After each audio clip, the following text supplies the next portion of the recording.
Halo Lurde, kita balik lagi. Bagaimana nih kabarnya? Semoga semua baik-baik aja ya Lur, aman.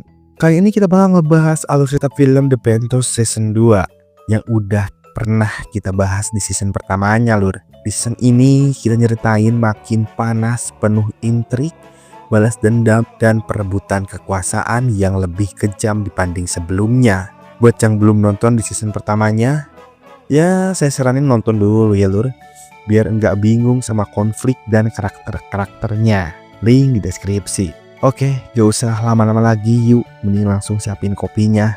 Mari kita langsung bahas ke alur ceritanya. 술제의 하이라이트. 하늘이 내린 최고의 음색에게 주어지는 성악 부분.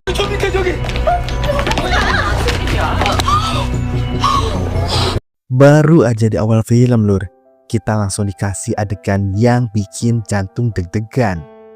Suasana acara yang awalnya meriah mendadak berubah jadi mencekam. Seorang wanita cantik dengan gaun putih elegan tiba-tiba jatuh terhempas dari tangga, terbanting keras dan akhirnya terkapar penuh darah di lantai. Gila, baru mulai udah langsung kayak gini. Tapi tenang Lur, siapa wanita itu belum dikasih tahu dulu, biar kita makin kepo nih. Nah, cerita mundur dulu 4 bulan sebelum kejadian. Di New York, Jun Soo Jin konser megah banget. Suaranya bikin penonton pada terpukau. Tapi di antara kerumunan ada sosok yang bikin dia kaget, yaitu Dr. Hyun Chul, mantan suami tercinta sekaligus mantan masa lalunya. Begitu ngeliat Hyun Chul, Soo Jin langsung kebawa nostalgia nih Lur. Ingat masa-masa dia pas suami istri dulu.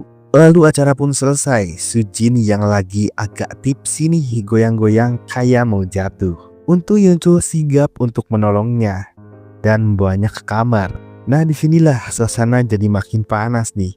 Soo Jin yang masih mabuk tambah kebawa kenangan lama, mulai menggoda mantan suaminya itu. Dan yap, malam itu mereka berdua pun larut dalam suasana yang gitu.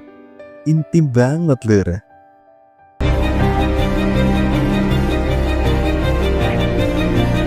Sementara di Korea, Judante juga lagi sibuk sama urusannya di ruang pribadi bareng wanita lain.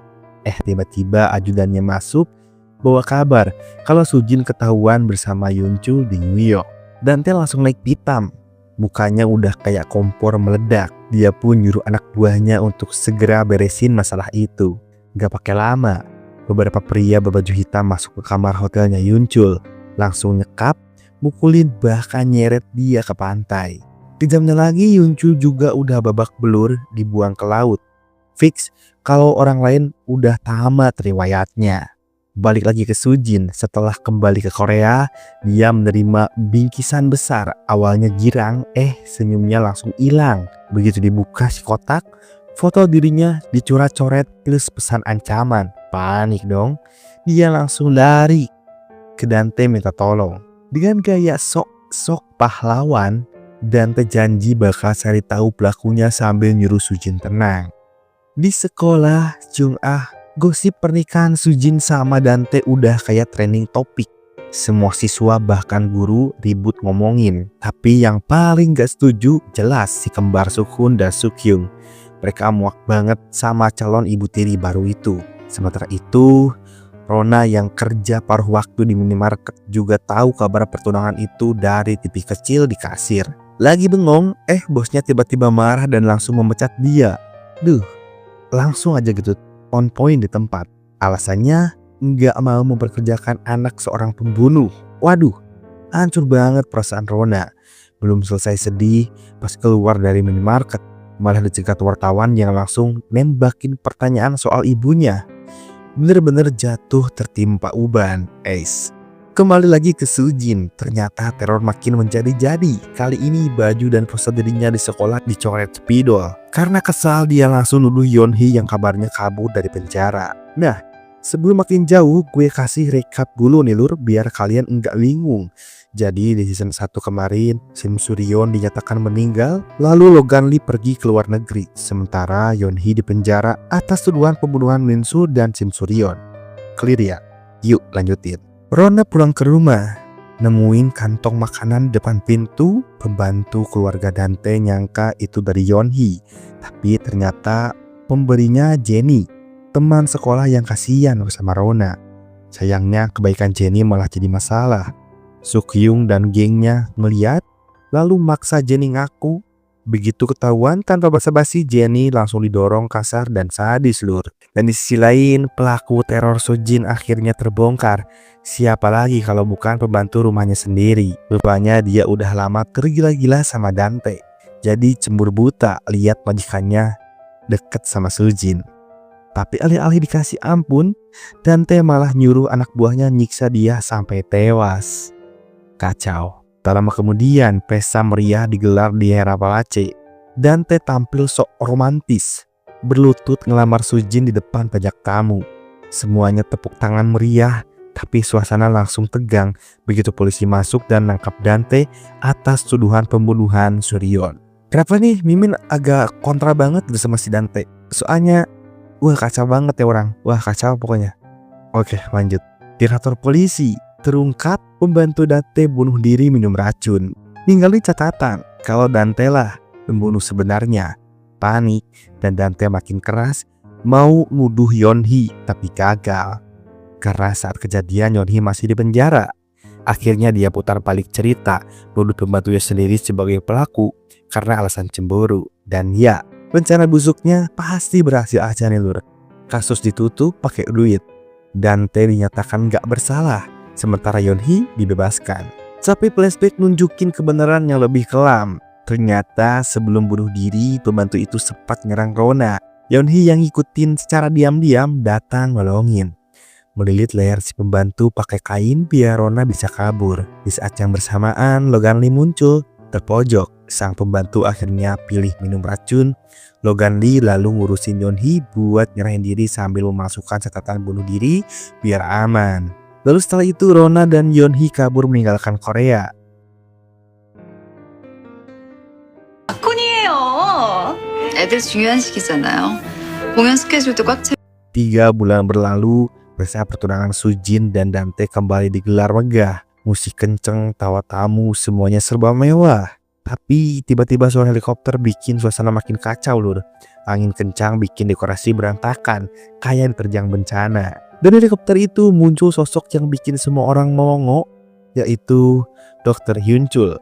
Ternyata dia masih hidup lur. Bahkan datang bareng seorang wanita cantik. Dengan penuh percaya diri, Hyunchul bilang kalau wanita ini adalah calon istrinya.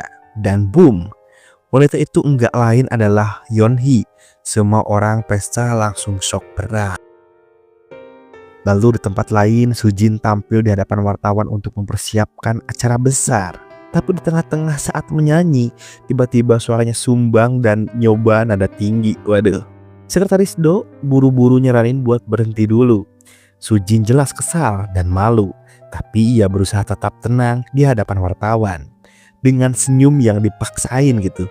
Ia bilang tenggorokannya lagi sakit. Anjing, alasan banget sih itu orang. Dan memintanya supaya kejadian itu enggak diberitakan.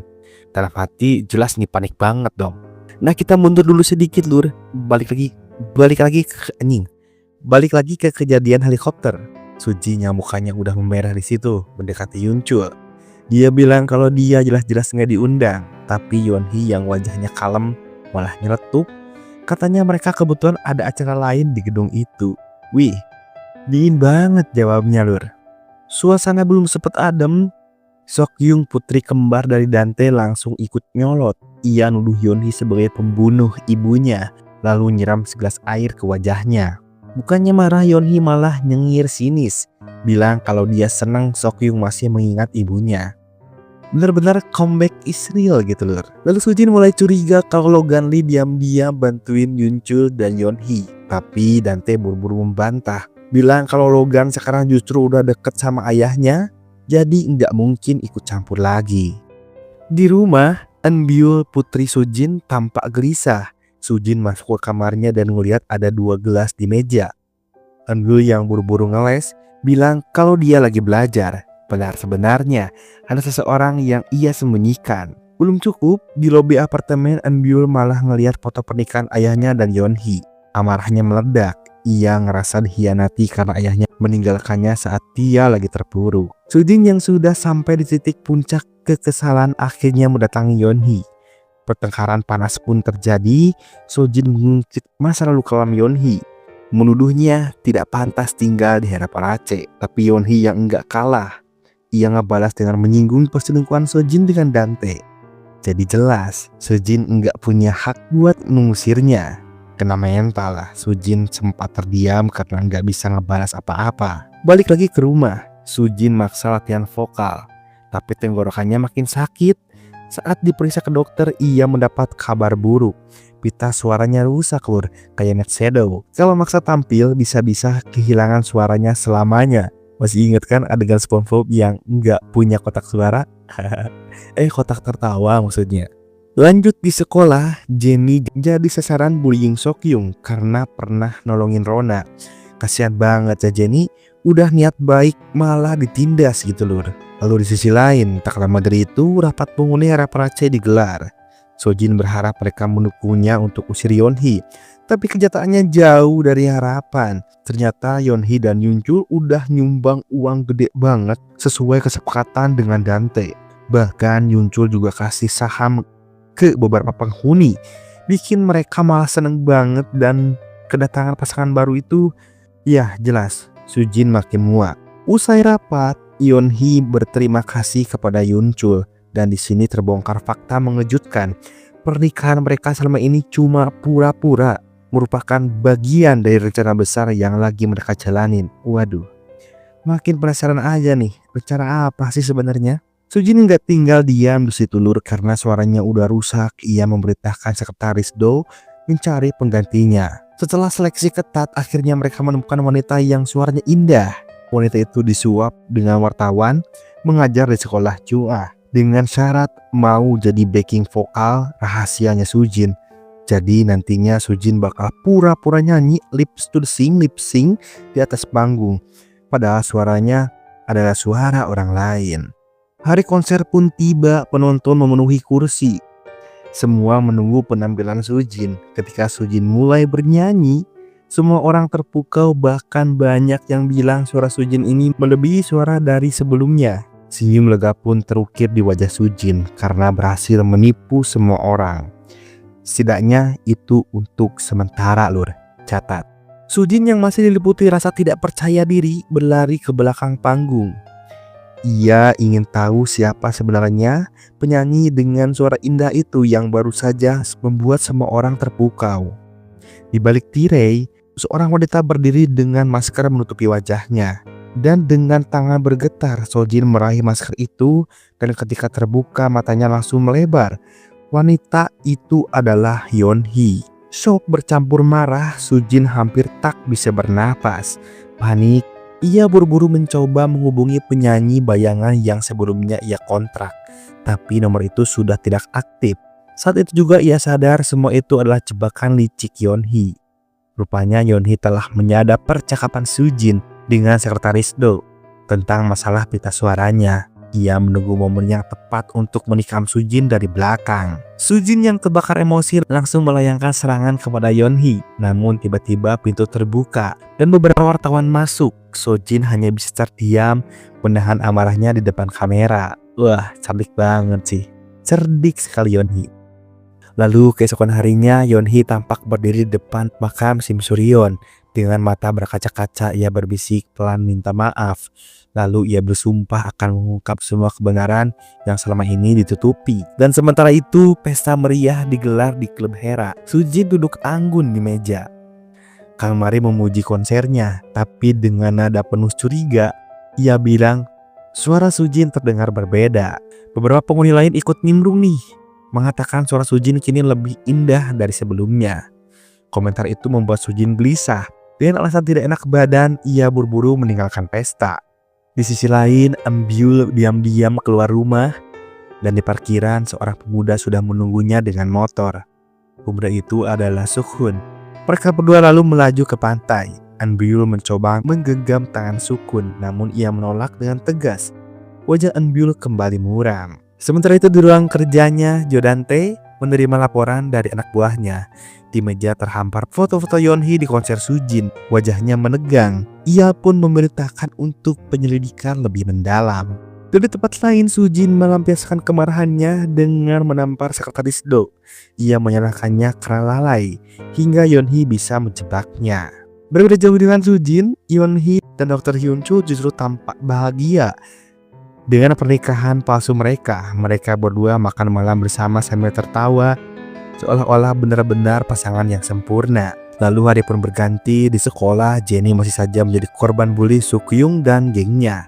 Namun di luar sana, Sujin tengah mengadakan fan meeting. Tiba-tiba Yeonhee muncul membawa sebuah hadiah. Ternyata isinya adalah salinan surat perjanjian penyanyi bayangan yang ditandatangani oleh Sujin sendiri. Dengan licik, Yeonhee mengancam akan menyebarkan dokumen itu. Dan Sujin pun semakin terpojok dan blunder di situ, lur. Amar Sujin kembali meledak di ruang ganti. Sekretaris Do mencoba menenangkannya, bahkan menyarankan agar ia tidak menghadiri reuni sekolah. Tapi begitu mendengar kabar bahwa Yeonhee akan hadir, Sujin langsung memutuskan untuk datang. Singkat cerita, reuni sekolah pun berlangsung. Awalnya tenang sampai Yeonhee dengan santai menceritakan kehidupannya yang sekarang yang begitu bahagia. Mendengar itu, Sojin muak dan meninggalkan meja. Bahkan sempat muncul niat jahat dalam hatinya untuk melukai Yeonhee dengan sebuah pisau. Namun akhirnya ia mengurungkan niat itu. Selepas reuni di parkiran, mobil Sojin dihadang oleh Yeonhee. Dengan wajah dingin, Yeonhee berkata, gelar konferensi pers akui kau mundur dari dunia musik, atau aku akan membongkar kejahatan konser kemarin. Tanpa mereka sadari, percakapan itu diam-diam disadap anak buah Dante. Lalu beberapa waktu kemudian, Rona datang membawa sertifikat juara kompetisi piano internasional. Dengan penuh harapan, ia memohon agar bisa kembali ke sekolah Jungah. Sujin yang melihat kesempatan emas untuk menyerang balik Yeonhee dengan licik mengizinkan Rona kembali masuk sekolah. Namun, suasana di sekolah tetap kacau. Jennie masih aja menjadi sasaran pembuli. Rona yang mencoba menolong malah dituduh menyerang Minhyuk. Para murid memberikan kesaksian palsu membuat Rona kembali terpojok. Wah, koplok nih. Dan di malam itu Sujin menunggu Dante di sebuah hotel.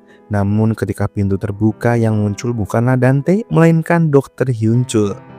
Sujin langsung berusaha menutup pintu, namun Dr. Hyunchul dengan cepat menahannya. Ia memaksa masuk ke dalam kamar.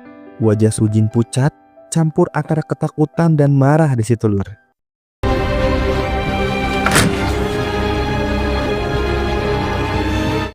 Tiba-tiba Dante datang. Sujin buru-buru menyembunyikan Dr. Hyunchul di lemari dan menyambut Dante dengan senyum canggung. Dante membawa hadiah berupa gaun, namun hampir membuka lemari.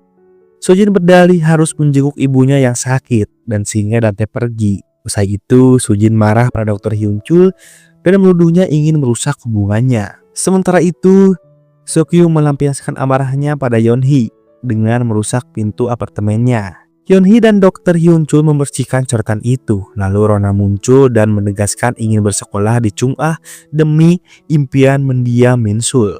Dr. Hyunchul mendukungnya dan memberinya kalung. Namun Embyul cemburu melihat kedekatan Rona dengan Dr. Hyunchul, ayahnya, ayah kandungnya. Lalu di sekolah audisi festival musik digelar. Rona dan Jennie dijebak Sukhyung hingga terlambat tampil. Dan Sojin pasti yang mengeliminasi mereka. Sementara Jennie berbohong dan menyudutkan Rona.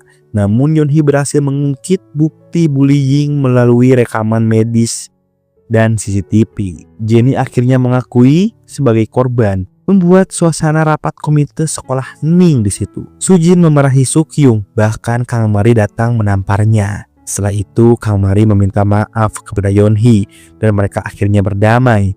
Menyelamatkan nama baik sekolah, Sojin mendiskualifikasi Sukhyung atau di DO. Bener ya, di DO. Lanjutin dulu lah. Rona kemudian berterima kasih kepada Sukhyung yang membebaskannya saat terkunci. Embyul yang melihat itu pun marah, lur.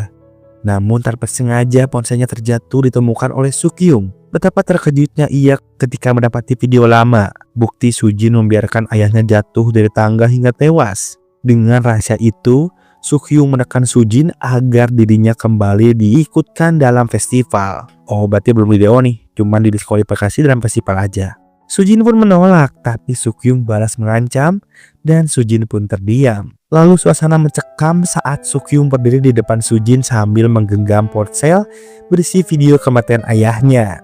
Dengan tatapan tajam, ia menuntut agar diikutsertakan dalam festival Cheung-ah atau rahasia Sujin akan tersebar. Sujin hanya bisa terpaku melihat wajahnya yang mucat karena rahasianya kini berada di tangan anak yang selama ini dia remehkan.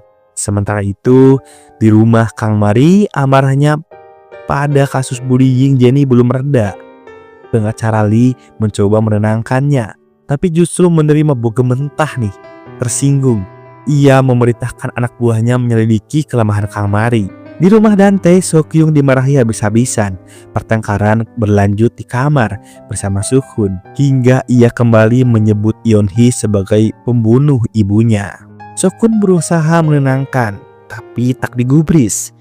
Hari pun berganti, Sokyung terus menekan Sujin, bahkan membuat Sujin kaget saat ibunya dan adiknya datang membawa dokumen yang memaksakannya mundur dari Cheung-ah. Dari tempat lain, Sang Ah mencoba mempermalukan Kang Mari lewat foto-foto rahasia. Untungnya Yeonhee sigap menyelamatkan nama baik Kang Mari. Namun, ketegangan semakin memuncak. Eunbyul mendatangi Yeonhee dengan marah membara, hampir menamparnya jika tidak dihentikan oleh Dr. Hyun-chul. 너 지켜줄 사람. Di saat yang sama, Sujin semakin terdesak hingga mengusulkan penggabungan perusahaan dengan Dante, membuat Dante tersenyum puas. Lalu hari festival pun tiba. Rona membuka penampilan dengan suara memukau meski musik sengaja disabotase. Sorak tepuk tangan membuat Eunbyul semakin tertekan. Ia menenggak obat penenang berlebihan, lalu naik ke panggung dan suaranya bergetar dan mata kosong, memancing bisik-bisik penonton. Setelah tampil buruk, Eunbyul yang terbakar cemburu melabrak Rona di lorong. Dengan emosi meledak, ia membongkar bahwa ibunya yang pernah menusuk Yeonhee dan menuduh Dr. Hyun-chul menyuap guru musik. Amarahnya memuncak hingga ia memecahkan kaca, meraih piala dan menggayunkan ke arah Rona. Tubuh Rona terhempas ke tangga, jatuh keras hingga suasana mendadak hening. Lanjut, terdengar tepuk tangan meriah memenuhi aula festival Cheung-ah. Di atas panggung, Sojin berdiri dengan senyum anggun, lalu mengumumkan pemenang festival tahun ini adalah Bayrona. Sorak-sorai memecah ruangan, namun kegembiraan itu seketika runtuh ketika teriakan panik terdengar dari arah tangga. Semua orang bergegas menuju sumber suara, dan di sana tergeletaklah tubuh Rona berlumuran darah, tak bergerak.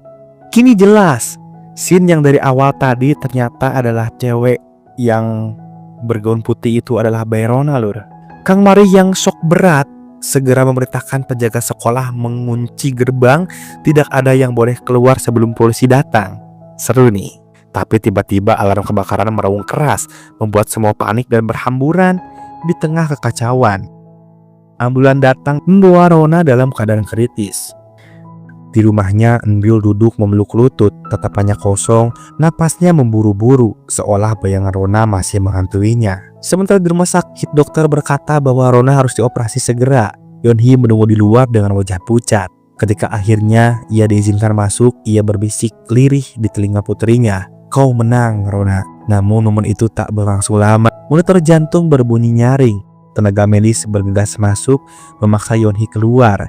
Ia menjerit di koridor, air matanya pecah tanpa kendali. Sementara itu, di rumah Dante, Sokyung menyerahkan kalung yang ia klaim milik Eunbyul. Kalung yang sama yang sempat berada di tangan Kang Mari, lalu direbut Sujin. Diam-diam Dante menyimpannya, dan keesokan paginya di tepi dermaga Eunbyul hendak membuang kalung ke laut. Lalu Sokhun datang dan menahannya. Terisak, Eunbyul mengaku dialah yang menyerang Rona menggunakan piala yang kini tersembunyi di loker sekolah. Kabar buruk datang dari rumah sakit. Rona mengalami kerusakan otak parah. Yeonhee hanya bisa terduduk lemas. Sementara di rumah, Sujin menawarkan obat penenang, tapi diam-diam memanfaatkan momen itu untuk memeriksa ponselnya Eunbyul. Saat menemukan video kematian ayahnya, Sujin menelan kartu memorinya, menghancurkan bukti dengan cara yang tak terbayangkan. Di malam itu, Yeonhee dan Kang Mari menyelinap ke sekolah. Mereka melihat Sujin berkeliaran di dekat loker, lalu memulai menggeledah Kang Mari akhirnya menemukan piala itu di loker Sokyung. Polisi pun menangkap Sokyung di hadapan semua orang. Direktur polisi Yeonhee marah besar. Polisi menjelaskan bahwa memang tidak ada sidik jari di piala itu, tapi hubungan buruk Sokyung dan Rona cukup menjadi alasan kecurigaan. Namun, Sukun membuat foto untuk menunjukkan bahwa Sokyung punya alibi saat kejadian. Tersisa hanya 2 orang yang hilang dari foto itu, yaitu Rona dan Eunbyul. Tak lama berita menggemparkan muncul. Penjaga sekolah menyerahkan diri, mengaku sebagai pelaku. Why? Para penghuni Hera Palace terkejut, hanya Sojin yang tahu. Ini adalah hasil rencana Dr. Hyunchul untuk melindungi Eunbyul putrinya. Bahkan jika itu berarti mengorbankan orang lain. Di rumah sakit, Yeonhee menangis di depan penjaga sekolah yang ditahan. Di kejauhan, Dr. Hyunchul menatapnya dan dalam hatinya meminta maaf karena pengkhianatannya telah dimulai. Malam menjelang, seorang pria misterius masuk ke ICU Rona. Tangannya perlahan meraih alat bantu nafas lalu mencabutnya. Dan keesokan paginya kabar duka menyebar, Rona telah tiada. Di pemakaman yang sunyi, Yeonhee berdiri sendiri di depan makam putrinya. Dengan tangan bergemetar, ia menggenggam botol pil. "Tunggu aku, Rona," bisiknya. Namun sebelum pil itu menyentuh bibirnya, sebuah tangan kuat menariknya. Logan Lee berdiri di hadapannya, tatapannya tajam. "Pelakunya sebenarnya adalah Eunbyul," ucap tegasnya. Lalu di sisi lain pintu rumah Dante terbuka. Seorang wanita melangkah masuk dan wajahnya sangat mirip dengan Suryeon. Apakah itu Sim Suryeon? Gila, sampai di sini aja sudah banyak drama yang terjadi gitu lur. Bingung, membingungkan. Bahkan kini Dr. Hyunchul mengkhianati Yeonhee. Lalu di halaman Hera Palace malam itu, di dalam ruang kerjanya, Jo Dante menatap dingin hasil analisis kalung safir. Bercakan darah dan DNA Rona melekat di sana. Bahkan petunjuk seolah mengarah pada suatu nama, yaitu Eunbyul. Sementara itu, Logan Lee berdiri di depan Yeonhee. Dengan suara berat ia berkata, pelaku yang sebenarnya adalah Eunbyul dan Sujin telah menutupi semuanya. Yeonhee pun terdiam, matanya bergemetar menolak mempercayai ucapan itu. Tapi Logan Lee tak mundur. Ia meminta Yeonhee untuk memeriksa sendiri. Di rumah, Sujin mendapati putrinya semakin terlihat depresi, menggila. Eunbyul mulai berhalusinasi melihat bayangan Rona di setiap sudut, hingga jeritanya memecah malam. Putus asa, Sojin memutuskan menjalani prosedur medis yang sangat berisiko, menghapus sebagian ingatan putrinya. Dalam ruangan tersembunyi, Dante bertemu wanita yang wajahnya identik dengan Suryeon. Namun ia mengakui sebagai Nakyo, ibu kandung si kembar sekaligus mantan istri dari Dante, sebelum ia menikah dengan Suryeon. Berbeda dengan Suryeon, Nakyo dingin, tak berperasaan, dan selama ini ternyata ia hidup di luar negeri, berpura-pura menjadi Suryeon demi kepentingan Dante. Sementara itu, Yeonhee yang curiga mulai bergerak. Ia mengikuti jejak ke rumah sakit, dan di sanalah ia melihat Hyunchul, mantan suaminya, bersama Sujin. Hatinya bergemetar, amarahnya memuncak. Semua kepingan cerita yang dikatakan Logan kini terasa nyata. Lalu Sujin di sisi lain memohon Hyunchul untuk kembali padanya, tapi pria itu menolak dengan keras dan tegas. Ia hanya ingin melindungi putrinya, meskipun hatinya masih pada Yeonhee. Lalu di sini lur, kesepakatan baru terlahir. Yeonhee dan Logan bersatu dalam misi balas dendam. Logan menegaskan satu nama yang harus mereka temukan, yaitu Nakyo, karena di balik sosok wanita itu tersimpan rahasia kelam Dante. Lalu di sisi lain, operasi penghapusan ingatan berhasil.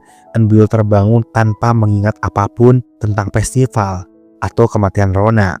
Sujin mengisi kekosongan itu dengan kebohongan, mengatakan bahwa Eunbyul sakit karena overdosis obat penenang. Di sekolah, Sukun yang masih berduka pura-pura mendekati Eunbyul, bukan karena cinta tapi demi kebenaran. Ia yakin gadis itu tahu sesuatu tentang kematian Rona.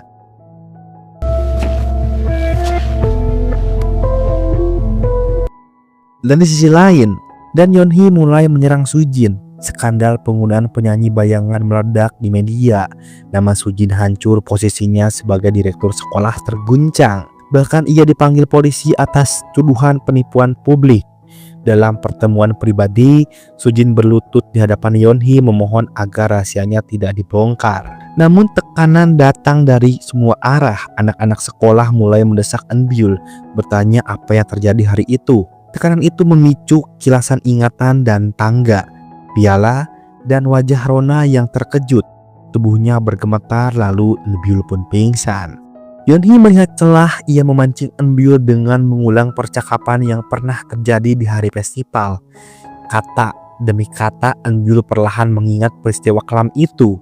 Dan lalu di sisi lain, Soo-jin terkejut saat polisi datang membawa surat penangkapan. Eun-byul ditetapkan sebagai tersangka pembunuhan Rona. Kalung safir berlumuran darah menjadi bukti, dan pengakuan penjaga sekolah hanyalah kedok. Ia disuap untuk mengambil alih kesalahan. Soo-jin panik di situ lur, Hakan. Tapi sebelumnya ia sempat bergerak. Jo Dan-tae menjebaknya. Dua pria menyamar sebagai polisi, memaksa Soo-jin mengaku pembunuhan Rona. Sambil merekamnya, rekaman itu kini menjadi rantai di lehernya. Jika ia menolak menikah dengan Dante, seluruh dunia akan tahu. Kilas balik mengerikan terungkap. Dante berdiri di toilet sekolah, mencuci tangan berlumuran darah, lalu berjalan santai menuju panel alarm kebakaran. Dengan satu sentuhan, ia memicu kekacauan yang menelan nyawa Rona. Waduh, gimana nih? Agak bingung bentar. Oke, kita lanjutin dulu. Lanjut di daerah Palace, Jo Dan-tae tampak gusar di lorong rahasia rumahnya. Kekerasan itu muncul setelah ia mengetahui sesuatu yang tak pernah ia bayangkan. Yeon-hee ternyata telah bertemu dengan Naekyo, wanita misterius yang selama ini ia sembunyikan rapat-rapat di dunia luar. Dan pagi harinya di meja makan, suasana berubah tegang. Dante dan Soo-jin saling melontarkan kata-kata tajam. Kini Soo-jin mulai menyesal karena baru sadar bahwa selama ini Dante hanya memanfaatkannya. Sifat aslinya yang dingin, licik, tanpa ampun membuat Soo-jin akhirnya berkata dengan penuh kebencian bahwa hubungan mereka sudah berakhir. Sementara itu di tempat lain, Yeon-hee juga merasakan pahitnya pengkhianatan. Hyun-chul berdiri di hadapannya lalu memutuskan untuk pergi. Alasannya jelas, demi melindungi Soo-jin dan Eun-byul. Namun Yeon-hee ini bukan sekedar ditinggalkan suami, lebih dari itu, ini adalah pengkhianatan mendalam dari orang yang ia percayai dengan sepenuh hati. Nah, koplok nih. Lalu di ruang olahraga, Naekyo menunjukkan sisi mewujudkan dirinya. Dengan gerakan cepat, ia melumpuhkan lawan satu persatu. Anak buah Dante hanya bisa terdiam mengeri, menyaksikan kekuatan yang tak disangka-sangka. Namun di sekolah pemandangan berbeda terjadi. Eun-byul kini menjadi korban perundungan. Cemoohan teman-temannya membuat jatuh tersungkur. Untungnya Sukun datang dan mengulurkan tangan untuk menolongnya. Tapi di balik kebaikan itu, ia menyimpan niat lain. Karena sebelumnya Sukun sempat berkunjung ke makam Baerona. Di depan nisan itu, ia hanya berdiri membisu, menahan pedih dan kepergian gadis yang selama ini ia lindungi dan ia cintai lur. Tak lama kemudian Soo-jin terlihat berdiri di depan cermin menggunakan gaun pengantin. Namun bukannya bahagia, ia justru menatap dirinya dengan muak, dengan marah. Ia mencoba merobek gaun itu tepat di depan Jo Dan-tae. Tindakan nekat seolah-olah menolak pernikahan ini dengan paksa. Lalu di sudut ruangan, Dante hanya tersenyum tipis, merasa puas melihat kehancuran Soo-jin. Ia yakin telah memenangkan segalanya. Tapi yang tidak ia sadari, Naekyo, wanita yang ia anggap bisa dikendalikan, justru sedang menunggu waktu yang tepat untuk membalikan keadaan. Dan di malam itu di tepi jalan, Naekyo terlihat didatangi oleh Logan Lee. Logan Lee mengatakan bahwa mereka pernah berkomunikasi 2 tahun lalu. Namun Naekyo dengan tenang mengakui tidak mengenalnya. Logan Lee tidak percaya di situ loh. Ia mengeluarkan ponselnya lalu mendengarkan rekaman suara percakapan mereka di masa lalu. Wajah Naekyo tetap datar, tapi tatapannya menyiratkan sesuatu yang tidak ia ucapkan. Logan Lee hendak pergi. Tiba-tiba Yeon-hee muncul. Dengan nada mendesak, ia langsung mengajak Naekyo untuk bekerja sama. Tak lama, Naekyo terdengar menelpon Jo Dan-tae. Suaranya dingin penuh kemarahan, mengingat Dante bahwa ia pernah mencoba membunuhnya. Ancaman itu jelas menunjukkan bahwa kini Naekyo tidak sepenuhnya berada di pihak Dante. Tanpa sadari, percakapan itu sedang disadap oleh Logan Lee dan Yeon-hee melalui aplikasi yang diam-diam dipasang Yeon-hee. Di sisi lain, Han Hyun-chul minum bersama Soo-jin. Ia bertanya, kenapa kau memilih kembali pada Dante? Soo-jin berbohong, menyebut Dante pria sempurna, lalu memohon agar Hyun-chul membawa Eun-byul pergi ke Amerika. Lalu tak lama rapat pemecatan Sujin pun digelar. Suasana begitu tegang, 5 orang mendukung pemecatan, 6 orang menolak. Rupanya semasa hidup ayah Sujin pernah berpesan kepada para pemegang saham untuk selalu mempercayai putrinya. Padahal ayahnya sendiri itu dibunuh oleh Sujin sendiri gitu di season pertama. Kacau. Dengar itu Sujin hanya bisa menunduk menangis dalam diam. Lalu di sekolah Sukun mendekati Eunbyul yang duduk sendirian di tangga. Ia bertanya tentang ingatannya pada malam kejadian. Eunbyul mengaku tidak ingat, tapi dentingan musik dari aula tiba-tiba membuat kepalanya berdenyut. Potongan memori mulai kembali, wajah Rona, tangga, piala, dan kejadian malam itu. Sementara di sisi lain, Logan Lee dan Yeonhee mengunjungi properti distrik Jamsu. Desas-desus pembangunan besar membuat mereka menolak pindah lokasi. Kang Maria mengetahui hal tersebut segera memberitahu suaminya. Tak lama keluarga lain pun ikut memberi lahan di sana. Semua itu membuat Jodante murka. Amarahnya memuncak, lalu ia menelepon Aikyo, memerintahkannya menyingkirkan Yeonhee. Namun kenyataannya Aikyo justru sedang bersama Yeonhee, Sukun, dan Seokhyung. Yeonhee mengungkapkan bahwa ibu kandung mereka masih hidup, tetapi keduanya menolak percaya. Di rumah, Seokhyung mendesak Sukun hingga akhirnya Sukun berkata bahwa ia mencurigai pembunuh ibu mereka mungkin saja adalah Jodante. Ketegangan semakin memanas di kantor Dante. Dr. Hyunchul datang menentang rencana pernikahan Dante dan Sujin. Namun Dante justru balik menuduhnya sebagai pembunuh Rona. Ia memerintahkan anak buahnya untuk memukulinya. Dari tempat lain, Logan Lee dan Yeonhee kembali menyalakan aplikasi penyadap. Mereka mendengar suara ucapan Dante kepada Aikyo bahwa ia menikahi Sujin hanya untuk merebut saham terbesar grup Chung-ah dan menceraikannya setelah itu. Tak lama, Dr. Hyun-soo mendatangi Sujin. Ia memohon agar pernikahan itu dibatalkan. Namun Sujin menolak, pasalnya Dante memegang kalung milik Eunbyul sebagai senjata. Lalu Eunbyul pun hanya bisa menangis di pelukan ibunya. Batalkan saja pernikahan itu, ayo kita pergi ke Amerika, pintanya dengan lirih. Namun keesokan paginya, rencana pelarian berubah menjadi mimpi buruk. Dr. Hyunchul dan Eunbyul hendak pergi, membeli mereka dihentikan polisi. Dan Hyunchul langsung ditangkap sebagai tersangka pembunuh Rona. Di jalan, Eunbyul hampir tertabrak mobil. Sukun yang datang menolong tak sengaja membuat kepala mereka terbentur. Benturan itu perlahan membuka pintu ingatan yang selama ini terkunci. Lalu di sisi lain, pernikahan megah Jodante dan Sujin serta senyum palsu Sujin di pelaminan tak mampu menutupi penyesalan di hatinya. Dalam hati ia hanya bisa berbisik, terlambat untuk menyadari bahwa dirinya masih menyertai Dr. Hyunchul. Kilas balik pun terungkap, orang yang mencabut alat bantu napas Rona ternyata adalah Jodante sendiri, lur. Semua itu bagian dari rencana liciknya. Gila kan? Bagian ini benar-benar susah ditebak, lur. Orang-orang yang dulunya saling percaya nyatanya saling menusuk dari belakang. Kini daerah Palace dipenuhi kemewahan, lampu kristal berkilau, gaun-gaun indah berjejer, dan senyuman palsu menghiasi wajah para tamu. Di tengah pesta megah itu, Jodante dan Sujin berdiri berdampingan di pelaminan. Tiba-tiba telepon pengacara keluarga berdering, suaranya mengguncang ketika memberi kabar Dr. Hyunchul resmi ditetapkan sebagai tersangka pembunuhan Rona. Dalam hitungan detik, televisi di aula menayangkan berita tersebut. Sorotan kamera diperlihatkan wajah seorang yang terkejut, terutama Sujin di sudut ruangan, dan Dante tersenyum tipis lalu berbisik di telinga istrinya, "Selamat, ini hadiah pernikahan dariku."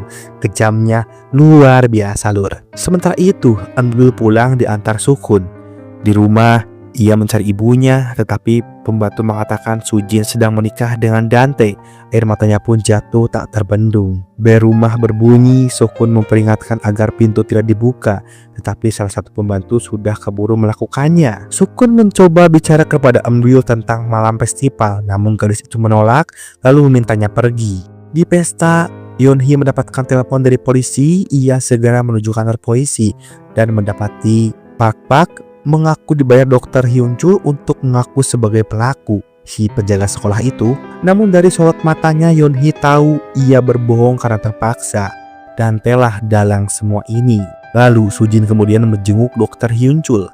Ia memintanya menyangkal tuduhan, tapi Hyunchul hanya berkata lirih bahwa Eunbyul pergi jauh dari sini dan jangan pernah menemuiku lagi. Sampainya di rumah, Sujin dikejutkan kabar bahwa Eunbyul sudah mengingat segalanya. Pertemuan mereka berujung ledakan amarah. Eunbyul menyuruh Sujin meninggalkan Rona tergeletak di tangga, lalu mengaku jatuh cinta pada Sukun. Ia menjerit karena ibunya tega menikah dengan Dante. Dalam keputusannya, Eunbyul mencoba mengakhiri hidupnya, tapi Sujin berhasil menahannya. Di tengah tangisnya, Eunbyul akhirnya mengaku ia memang menyerang Rona, tapi bukan dirinya yang membunuh. Sujin kemudian menemui Dante, memohon agar Eunbyul diizinkan tetap bersamanya. Namun Dante menolak mentah-mentah, bahkan memecat semua pembantu agar Sujin mengurus rumah sendirian. Ia juga menuntut kepemilikan yayasan. Saat Sujin menolak, Dante menyeretnya ke ruangan rahasia dan mencabuknya dengan sangat kejam di sana. Ini nih yang saya mau, Lur. Beneran. Lalu di sisi lain, Aikyo memasuki ruangan lelang. Targetnya jelas, lahan nomor 27. Tawaran terus naik, tapi ia tidak mundur. Dengan senyum tipis, Aikyo berhasil memenangkan lelang. Sementara itu, di penjara, Yeonhee menemui Dr. Hyunchul dengan suara bergetar. Ia akhirnya mengungkapkan kebenaran bahwa Rona adalah putrinya. Hyunchul terdiam lalu menangis histeris. Diliputi rasa bersalah, ia membayangkan betapa hancurnya hatinya mengetahui anak yang ia duga dibunuh orang lain ternyata tewas akibat permainan yang menyeret dirinya. 찾지. 땅값은 정해지는 게 아니라 만드는 거잖아. Tak lama kemudian, Dante membawa Aikyo ke bekas rumah Sim Suryeon. Di sana ia dengan bangga menceritakan bagaimana semuanya rencananya berjalan sempurna. Ia bahkan memberikan kalung Eunbyul untuk disimpan di Aikyo. Kilas balik mengungkap pernyataan yang mengerikan, Lur. Malam festival, Dante melihat Rona jatuh dari tangga karena didorong Eunbyul. Rona yang terluka memohon agar dipanggilkan Yeonhee. Tapi bukannya menolong, Dante justru mengangkat potongan piala dan menghantam kepalanya. Ia menghapus sidik jarinya, mengganti pakaian, memerintahkan anak buahnya menghapus CCTV, lalu menyembunyikan alarm kebakaran untuk menutupi jejak. Semua itu terdengar jelas oleh Yeonhee. Melalui penyadap, amarahnya langsung memuncak membara. Wah gila sih, ini rencananya licik banget. Membuat seseorang yang emang tidak merasa bersalah jadi bersalah. Wah gobloknya si Dante. Sementara itu Sujin yang berhasil melarikan diri mencoba membekap Dante dengan bantal. Namun ia berhenti ketika mendengar ada dering ponsel.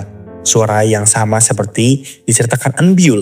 Saat itu juga Sujin sadar Dante lah pelaku sebenarnya. Lalu di sisi lain hari lelang pun berakhir dengan kemenangan Aikyo. Dan setelah lelang, Logan Lee datang ke Aikyo. Ia mengatakan sudah tidak lagi mengharapkan apapun darinya. Namun matanya tiba-tiba tertumbuk pada gantungan kalung yang sangat ia kenal. Degup jantung berpacu, ia menatap Aikyo dengan penuh keyakinan dan berkata, "Kaulah Suryeon." Air mata menetes, Logan Lee memeluknya.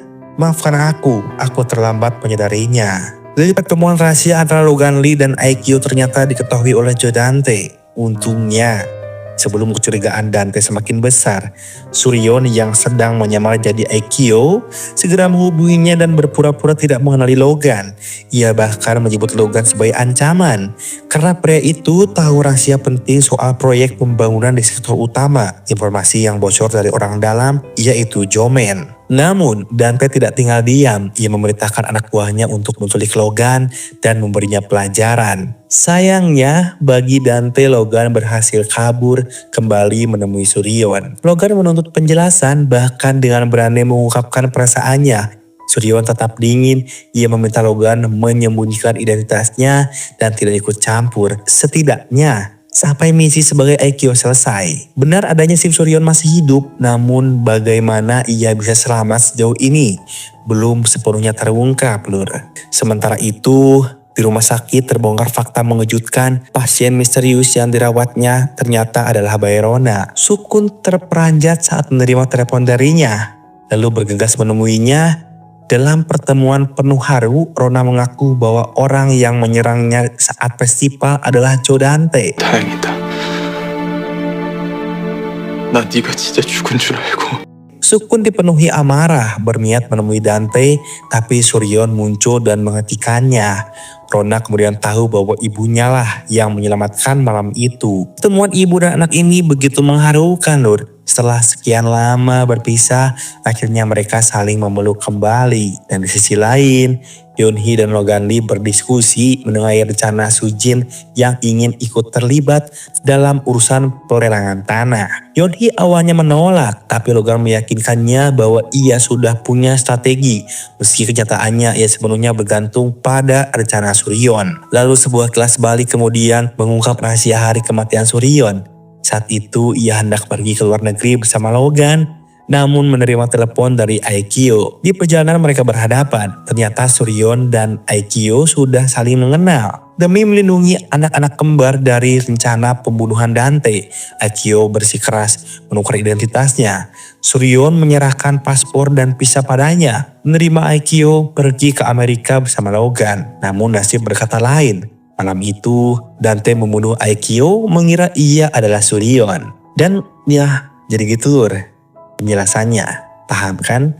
Oke lanjut. Keesokan harinya Sujin berpura-pura bekerja sama dengan Dante. Tetapi diam-diam justru menyusun rencana bersama Yeonhee. Yeonhee bahkan menaruh obat tidur di minuman Dante hingga ia pingsan. Bahkan barang miliknya diserahkan kepada Logan, termasuk mobil yang dipakainya untuk mencelakai Aikyo. Polisi kemudian menggerebek Heraparache dan menangkap Dante sebagai tersangka pembunuhan. Bukti demi bukti rekaman CCTV, kesaksian saksi, hingga abu kremasi Aikyo, semuanya mengarah kepadanya. Saat Dante benar-benar terpojok, polisi justru menemukan SIM Suryeon dan Verona masih hidup di ruang bawah tanah. Kebenaran pun terkuak. Semua ini sebagian dari rencana SIM Suryeon dan Yeonhee. Bahkan Logan lah pria berjubah hitam yang menabrak Aikyo demi memasukkan kematiannya dan melindungi Suryeon dari jebakan Dante. Sujin yang awalnya merasa terbebas dari Dante justru panik ketika tahu Suryeon masih hidup, karena itu berarti semua rahasianya juga bisa ikut terbongkar. Lalu Logan akhirnya bertemu Suryeon sebagai dirinya sendiri. Mereka saling memandang lalu berpelukan erat-erat, seolah menegaskan bahwa pertemuan belum selesai. Namun kali ini mereka akan melawannya secara bersama-sama. Penggeledahan besar-besar dilakukan di rumah Dante. Ruangan rahasia yang selama ini tersembunyi akhirnya terbongkar berkat informasi yang dibocorkan oleh Sujin. Sementara itu, Yeonhee terlihat berkemas, tatapannya kosong seolah-olah ia memutuskan untuk pergi jauh. Apakah ia berencana meninggalkan Korea setelah memastikan Dante benar-benar jatuh? Di balik jeruji, Yeonchul masih terduduk lesu. Wajah dan tangannya penuh memar, namun sorot matanya masih menyimpan kegigihan untuk bertahan. Pertanyaannya menggantung, bisakah ia keluar dari sana? Atau justru akan terkubur selamanya dalam permainan kotor Dante? Yeonhee yang belum mengetahui bahwa Rona masih hidup, duduk seorang diri sambil menatap foto putrinya. Air mata mengalir, rasa bersalah dan kehilangan bercampur menjadi satu. Dan di sisi lain, Sujin menerima telepon misterius. Senyum tipis muncul di wajahnya. Bebas dari cengkeraman Dante membuatnya merasa seperti pemenang. Namun di suatu tempat, Yeonhee justru dipertemukan dengan Dante untuk terakhir kalinya. Dalam ledakan amarah, Dante mencekik lehernya, tatapannya dipenuhi kebencian. Puncak ketegangannya terjadi ketika Logan Lee berjalan menghampiri Suryeon. Mereka saling menatap lalu berpelukan erat-erat. Luka lama seolah mencair, namun dibalik itu masih ada dendam yang menunggu untuk dibayar tuntas. Lalu diperlihatkan Sukyung berdiri di depan Suryeon, wajahnya tertunduk, bibirnya bergemetar. "Maafkan aku atas semua yang kulakukan pada Rona," ucapnya. Air matanya jatuh dan Suryeon menariknya ke dalam pelukan hangat. Sebuah permulaan baru pun terbuka. Akhirnya Kyujin, Sang Ah, dan Kang Mari mengalami kerugian besar. Belum selesai dengan masalah itu, mereka justru ditangkap untuk penyelidikan ulang terkait kasus kematian Minsul. Nasib mereka benar-benar ibarat sudah jatuh tertimpa ular. Sementara itu, Yeonhee akhirnya mengetahui bahwa Rona masih hidup. Ia begitu bersyukur dan berterima kasih kepada Suryeon yang meski pernah disakiti, tetap menyelamatkan putrinya. Tak lama, Suryeon, Logan Lee, dan Domen mendatangi Dante. Pria yang dulu berkuasa itu kini nampak tak berdaya, kehilangan harta, kekuasaan, bahkan wanita yang ia cintai. Namun bagi mereka bertiga itu belum cukup. Mereka bertekad memastikan semua kejahatan Dante terbongkar hingga ke akar-akarnya sedalam-dalamnya lur, agar hidupnya selamanya diliputi kemalangan. Di momen yang sangat mantap itu terungkap fakta mengejutkan.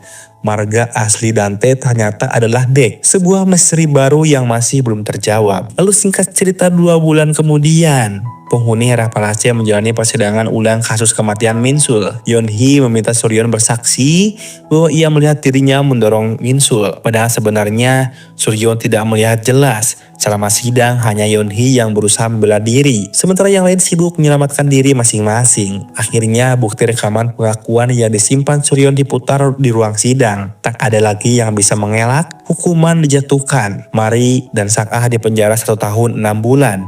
Sujin 7 tahun, Kyujin 4 tahun, dan Jodante dijatuhi hukuman seumur hidup.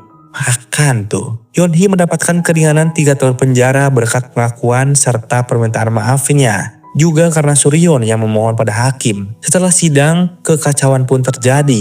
Mari memohon bantuan kepada Sang-ah, namun ditolak mentah-mentah. Meski begitu, Sang-ah berjanji akan menjaga Jennie. Sojin mencari Eun-byul, tetapi putrinya tidak pernah datang. Sementara itu, Yeon-hee berusaha menenangkan Rona, meyakinkannya bahwa ia baik-baik saja. Lalu Sukun dan Sukyung menghadapi Dante, menyerahkan hak ayah mereka dan hanya ingin hidup tanpa bayang-bayang. Kini belas dendam Suryeon telah selesai.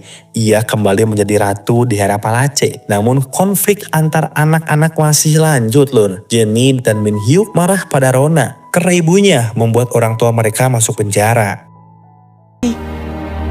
거야.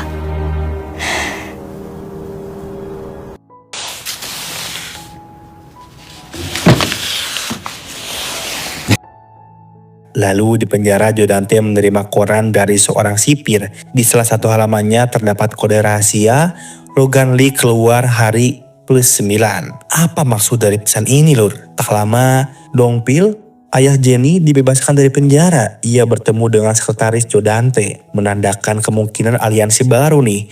Apakah mereka akan mengirim kode itu? Lalu di pesawat menuju Korea, Logan Lee tampak bahagia sambil memegang kotak cincin. Ia berniat melamar Suryeon. Di sebelahnya duduk pria baru bernama Junki yang mengaku senang kembali ke Korea untuk bertemu teman lamanya yaitu Jodante. Namun, saat Logan berhenti sebentar, seorang kakek misterius mendorong troli mencurigakan ke dekat mobilnya. Di saat yang sama, Suryeon sedang berjalan menghampiri Logan. Tanpa mereka sadari, bahaya mendekat. Detik-detik berikutnya ledakan besar pun terjadi. Api dan asap membubung tinggi.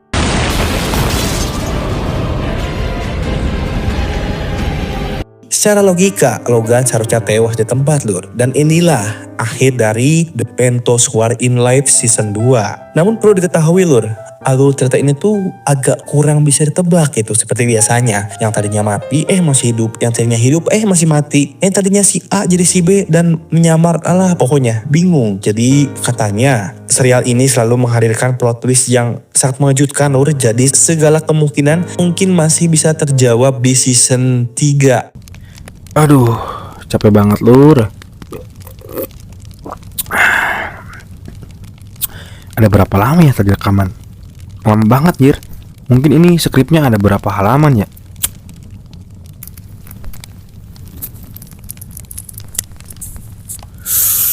Sebat dulu lah Kaci. Sebelum kita menjelaskan, ini kita sebat dulu. Karena capek gitulah. Saya mencacang ngomong di malam hari ini. Jam berapa ya? Jam 1 malam. Ini saya record jam 1 malam lur. Di jam-jam sepi gitu ya. Karena emang ruangannya nggak kedap suara. Ya wajarlah. Merekap 13 episode di dalam satu video itu emang wah keren sih menurutku. Tapi gak keren kalau ada yang re-upload. Anjing tuh yang maling. Aduh, sorry. Jadi itulah lur cerita dari film The Pentos Season 2. Yang bisa dibilang season ini penuh banget dengan konflik gitu ya. Pengkhianatan dan perebutan kekuasaan yang bikin emosi kita tuh naik turun. Dari sini kita bisa belajar lur, kalau ambisi yang enggak terkendali dan balas dendam itu ujung-ujungnya cuma nyakitin diri sendiri maupun orang lain. Dan ternyata cerita ini belum selesai ya lur. Tunggu aja nih, karena kata saya juga pasti terjawab di season penutup yaitu season 3. Sekaligus puncak dari semua konflik di Ventos. Penasaran gak gimana akhir dari semua intrik ini? Tunggu aja pembahasannya di next video ya lur.